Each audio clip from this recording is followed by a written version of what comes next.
પોરબંદરમાં સાંસદ ખેલ મહોત્સવના પ્રારંભે 112 કરોડના ખર્ચે આધુનિક ઇન્ડોર સ્ટેડિયમ બનાવવાનું જાહેર થયું છે.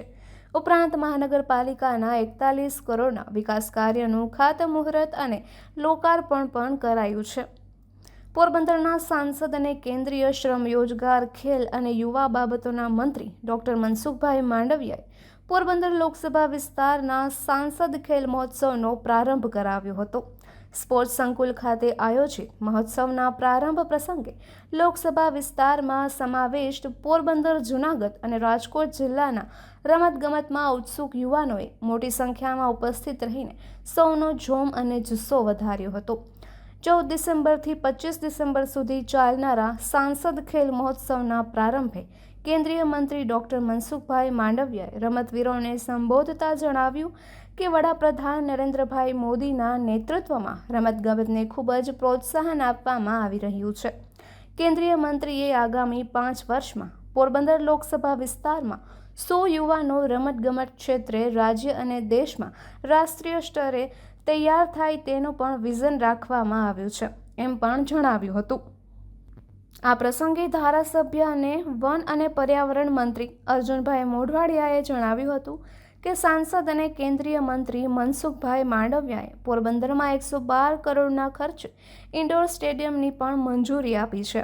આ ઉપરાંત સ્પોર્ટ્સ હોસ્ટેલ સહિત રમતગમતના મેદાનમાં ખેલ સંલગ્ન સુવિધાના કાર્યો પણ થવાના છે. વધુમાં તેમણે પોરબંદરના મણિયારા રાસએ આંતરરાષ્ટ્રીય કક્ષાએ ખ્યાતિ પ્રાપ્ત કરી છે, તેમ જિલ્લાના યુવાનો રમતગમત ક્ષેત્રે આગળ વધે અને આંતરરાષ્ટ્રીય કક્ષાએ પોરબંદર સાથે દેશનું ગૌરવ વધારે તેવી આશા વ્યક્ત કરી હતી. મહાનુભાવો દ્વારા કોચ અને રમતગમત ક્ષેત્રે શ્રેષ્ઠ પ્રદર્શન કરનાર ખેલાડીઓને સન્માનિત કરાયા હતા. મહોત્સવ પ્રારંભ પ્રસંગે ઓલિમ્પિક અને ઇન્ટરનેશનલ કક્ષાની સ્પર્ધામાં વિજેતા થનાર સુજીત કલવાર, અમન શેરાવત અને રિંકુની ઉપસ્થિતિ રહી હતી અને ખેલાડીઓને પ્રોત્સાહન કર્યા હતા.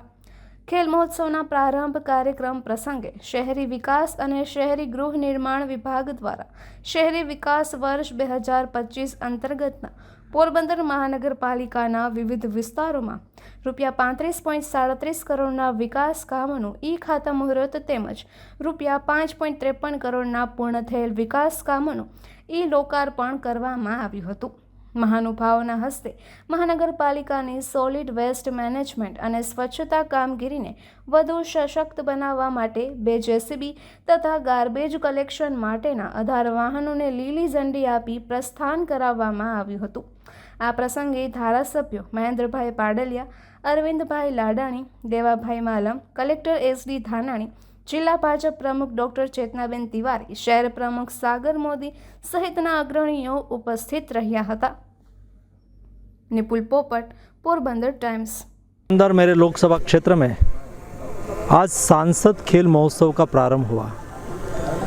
सांसद खेल महोत्सव के द्वारा लोकसभा क्षेत्र के युवा स्पोर्ट्स के मैदान में जाए, खेले और खेल के मेडल जीते, अपना स्वयं का और देश और दुनिया में भारत का नाम रोशन करे, उस उद्देश्य के साथ सारे देश में प्रधानमंत्री जी के आह्वान पर सभी NDA के सांसद अपने अपने लोकसभा क्षेत्र में सांसद महोत्सव का आयोजन कर रहे हैं।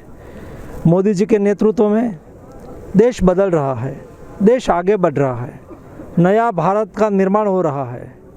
नया भारत यानी कि विकसित भारत, और विकसित भारत में स्पोर्ट्स सेक्टर, खेलों में भारत को कहाँ पहुँचना है, तो मोदी जी ने कहा कि विकसित भारत में भारत मेडल टैली में 1 से 5 में क्रम में कैसे आए, वैसी तैयारी करनी है। 2030 की कॉमनवेल्थ गेम्स का बिड भारत ने जीत लिया है।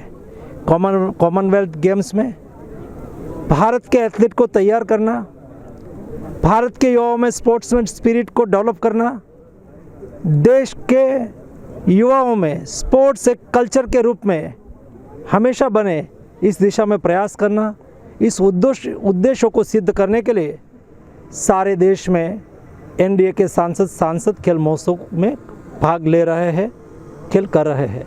मुझे आज खुशी है कि मेरे लोकसभा क्षेत्र में 35,000 से अधिक युवाओं ने सांसद खेल महोत्सव के लिए अपना रजिस्ट्रेशन करवाया था, जिसमें कॉलेज के युवा भी थे, स्कूल में पढ़ने वाले युवा भी थे और उससे अधिक एज वाले भी लोगों ने पार्टिसिपेशन करा है।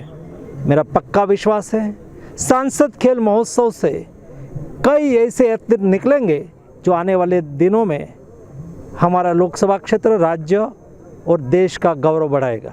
धन्यवाद। અને હવે મનસુખભાઈ આપણને આ જ મેદાનની અંદર 112 કરોડ રૂપિયાના ખર્ચે એક ઇન્ટરનેશનલ કક્ષાનું, આંતરરાષ્ટ્રીય કક્ષાનું એક ઇન્ડોર સ્ટેડિયમ બનાવ્યું। નાની સુની વાત નથી। જે મેદાનો અમદાવાદ, બરોડા કે સુરતમાં હોય એ આપણે ત્યાં ત્યારે પોરબંદરના યુવાનોને વિનંતી કરું છું, બાળકોને વિનંતી કરું છું, મા બાપને પણ વિનંતી કરું છું કે તમે બધા આ બધી વ્યવસ્થા ઊભી કરી છે, કરોડો રૂપિયાના ખર્ચે એનો ઉપયોગ કરતા। પ્રધાનમંત્રીએ પાનની દુકાનો વધારો કરો એવી કોઈ દિવસ વાત નથી કરી, એને કરી છે ફિટ ઇન્ડિયાની, મેદા ચૂંટા મુક્ત ભારતની। અને એ કરવું હશે તો આપણે બધાએ તંદુરસ્ત આવવું પડશે, તંદુરસ્તી વધારે રમવું પણ પડશે, વ્યસનથી દૂર રહેવું પડશે। આપણે સદભાગી છીએ કે મનસુખભાઈ સંસદ સભ્ય થયા અને આપણા મંત્રી, રમતગમત વિભાગના મંત્રી, અને પહેલું કામ શું કર્યું તો કે 120 દેશોની કોમનવેલ્થ ગેમ 2030 માં બીજે ક્યાંય નહીં, ઇન્ડિયામાં તો થશે પરંતુ આપણા અમદાવાદમાં।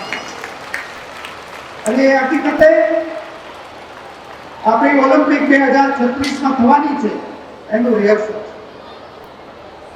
આપણા પ્રધાનમંત્રી નરેન્દ્રભાઈથી માંડીને આપણા ગૃહમંત્રી અજીતભાઈ શાહ, આપણા સાંસદ અને મંત્રી ડોક્ટર મનસુખભાઈ માંડવિયા, આપણા રાજ્યના મુખ્યમંત્રી ભૂપેન્દ્રભાઈ પટેલ અને આપણા રમતગમત મંત્રી હર્ષ સંઘવી સહિત તમામ લોકો એ ફોકસ લઈને બેઠા છે કે ઓલિમ્પિક છે એ જ્યાં પણ ઓલિમ્પિક આવે એની પહેલા આપણે આપણી જાતને પણ તૈયાર કરીએ એવી બધાને મારી વિનંતી છે।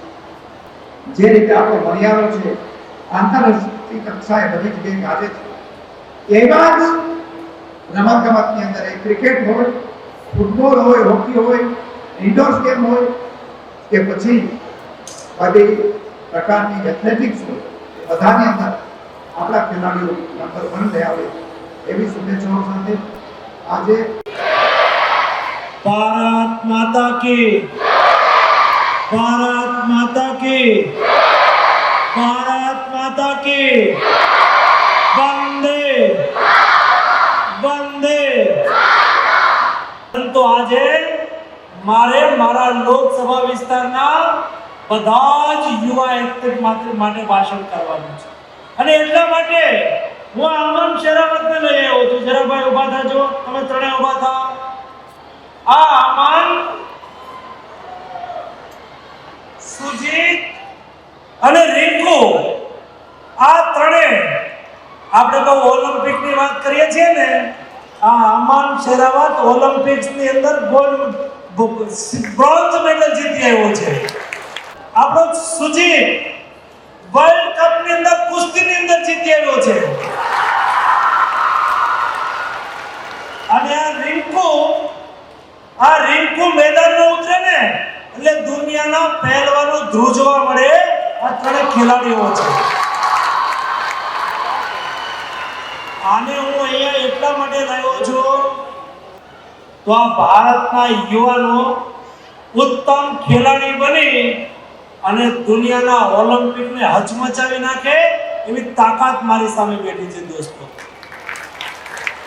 5 વર્ષની અંદર આપણા લોકસભા વિસ્તારમાંથી ઓછામાં ઓછા 100 ખેલાડીઓને રાજ્ય, નેશનલ અને ઇન્ટરનેશનલ પ્લેયર બનાવવા છે। દોસ્તો દોસ્તો પોરબંદરમાં કહીને ગયો તો તમારે ત્યાં પ્લેન ઉતરશે, ઉતરી ગયું ભાઈ? જરા આ કહેજો. મેં કહ્યું હતું કે વધારાની ટ્રેન દોડવા મળશે, દોડવા મળી. મેં કહ્યું હતું કે વાંજાળિયા વાળી ટ્રેનની પાઇપ રેલવે લાઈન નવી નખાશે, સર્વેનું કામ ચાલુ થઈ ગયું ભાઈ. આપણે જે પોર્ટને વિકસાવવું છે દોસ્તો, ધમધમતું પોર્ટ કરવું છે. અલ્પેશભાઈ તમારા ગોંડલના ઉદ્યોગને વિકસાવવા મળજો, તમારે એક્સપોર્ટ અહીંથી કરવાનું છે.